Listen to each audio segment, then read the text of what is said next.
And the Ohio Department of Health found 3 staff members at a Beachwood nursing home conspired to submit false COVID-19 testing samples to ensure those tests would come back negative.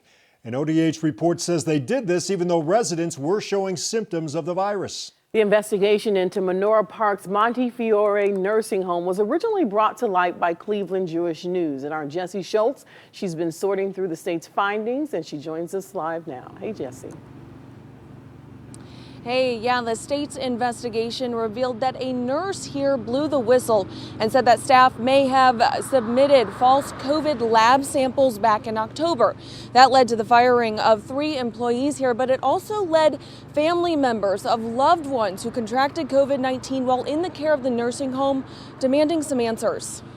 Kayla Lubitz's mom, Rana, had been a resident of Montefiore for 10 years. She was a really good person. She had a big heart. Her mom had MS and other health issues. So when the pandemic hit, they were both concerned, but not panicked. I never had any other reason to doubt what they were doing and taking care of them. A state health department report says residents of Montefiore's Mandel Unit 3 began to show COVID symptoms around mid-October. But the October 13th test of 34 residents returned 33 negative results. The investigation concluded 3 employees falsified those results.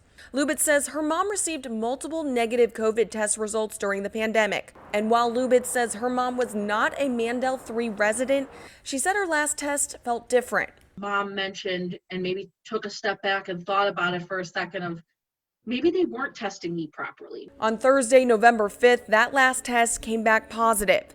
The next day, her mom was moved to the hospital. Only a day later, Lubitz got the call that no one wants to hear. All of her vital organs were just shutting down. And I had to make the difficult decision that no child ever wants to have to make for their parent of essentially, okay, go ahead and pull it. Too fast for Lubitz to even say goodbye. And I couldn't be there.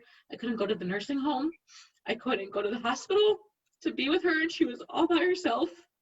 And I think that's the hardest part for me as her child, is that she was alone. Now she wants answers. How long did her mom have COVID? I mean, after all these months of testing, supposedly testing negative, and all of a sudden testing positive, and then she's gone within 48 to 72 hours. And if positive residents were isolated, how did she contract the virus? If it was due to negligence, if it was due to not following protocol or falsifying tests or whatever the case might be, however my mom got it, I just want someone to be able to answer to it. The state has imposed a plan of correction for Montefiore, including education for staff and new testing protocol. But for Lubitz, it's not enough. She didn't deserve this, and this wasn't supposed to happen this way. I miss her. I'm gonna always miss her. Now, we reached out to Montefiore for comment on Friday. A spokesperson said that they are cooperating with investigations that have arisen from their own self-reporting and cannot comment at this time, but we'll follow up. Reporting live in Beachwood tonight, Jessie Schultz, News 5. So tragic. All right. Thanks so much, Jessie.